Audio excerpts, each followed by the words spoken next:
يمكن ما تؤمن حتى بوجود الله، بل بعضهم يتحدى أن ما في رب لهذا الكون. شلون وصلوا لهذه المرحلة أو شلون ترد عليهم؟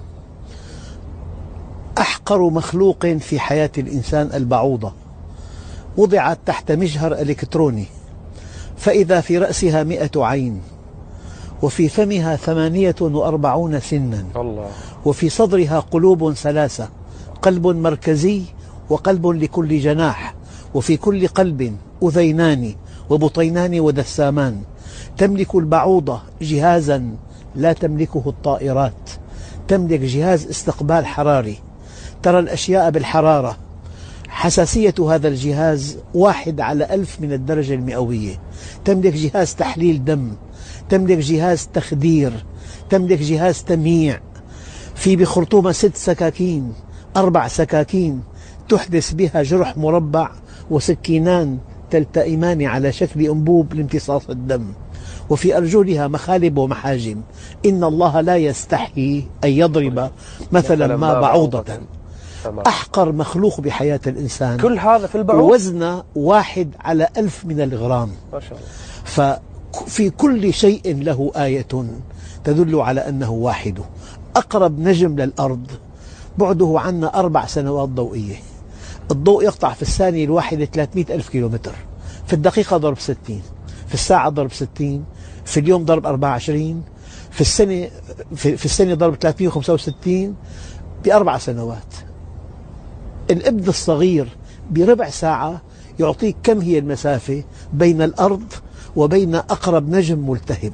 هذه المسافة لو أردنا أن نقطعها بسيارة أرضية سرعة 100، بنقسم على 100 كم ساعة، على 24 كم يوم، على 365 كم سنة. نحتاج إلى 50 مليون عام كي نصل إلى أقرب نجم ملتهب. متى نصل لنجم القطب؟ بعده عنا 4000 سنة. متى نصل للمرأة المسلسلة مجرة؟ بعده عنا 2,000,000 سنة ضوئية.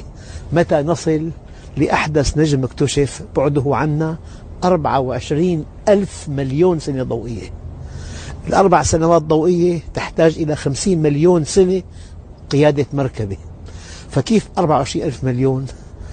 فلا أقسم بمواقع النجوم وإنه لقسم لو تعلمون عظيم. الله. الذي يريد أن يؤمن. وفي الأرض آيات للموقنين. في كل شيء له آية تدل على أنه واحد. انتقلنا من بعوضة، من أحقر مخلوق، إلى الكون. فلذلك وفي الأرض آيات للموقنين.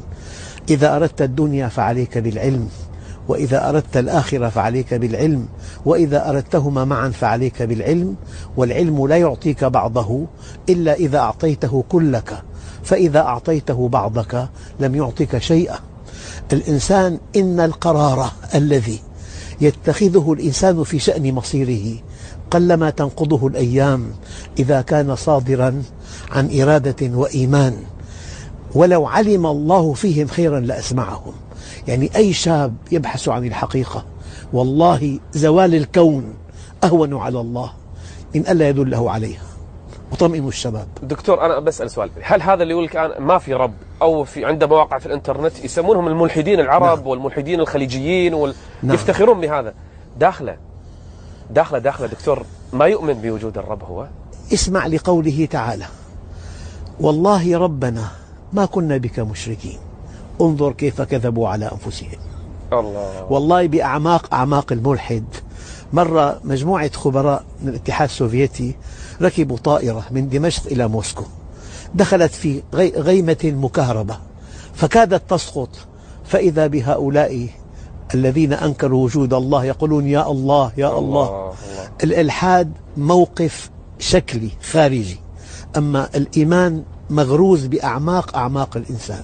يكفي الكون هذا مثل ما تفضل دكتور، هي صفحة. الكون قرآن صامت، والقرآن كون ناطق، والنبي عليه الصلاة والسلام قرآن يمشي. شيخ نبيل جزاك الله خيرا، في بالقرآن 1300 آية تتحدث عن الكون. 1300 آية، وكل آية أعظم من أختها. فلو أن الشاب أراد أن يصل إلى الله، والله الطريق سهل جدا.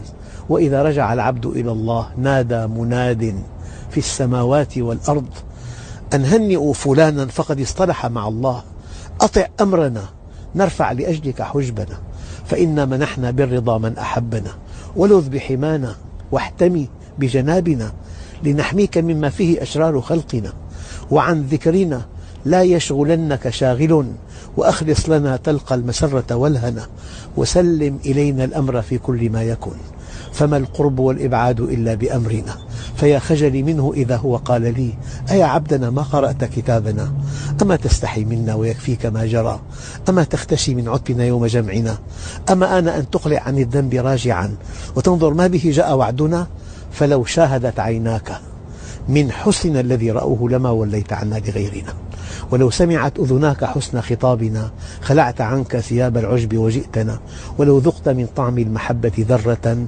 عذرت الذي أضحى قتيلا بحبنا، فما حبنا سهل، وكل من ادعى سهولته قلنا له قد جهلتنا. الله الله أكبر.